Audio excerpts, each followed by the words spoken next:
अस्सलाम वालेकुम। जैसा कि आपको पता है कि आज पाकिस्तान और न्यूजीलैंड का मैच है, तो मैं ASA टीवी टीम और शहजाद अमान साहब का बहुत ही मशकूर हूँ जिन्होंने मुझे अपनी राय बयान करने का मौका दिया।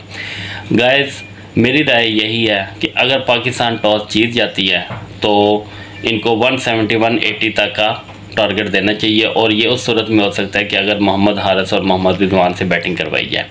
अगर पाकिस्तान टॉस हार जाती है और न्यूजीलैंड टारगेट देती है 150 लेस या 150 अबव, तो अगर 150 लेस होती है तो फिर मोहम्मद बाबर से आप ओपनिंग करवा सकते हैं। अगर 160-170 तक का टारगेट मिलता है पाकिस्तान को, तो उस सूरत में भी मोहम्मद रिजवान और हारिस से ही ओपनिंग करवानी चाहिए, और इंशाल्लाह पाकिस्तान ये मैच ज़रूर जीतेगा और हम 1992 वाला वर्ल्ड कप दोबारा से हम तारीख दोहराएंगे इंशाल्लाह। शहजाद अमान साहब का भी शुक्रिया, ASA टीवी का भी शुक्रिया। Thank you so much. अल्लाह हाफिज़।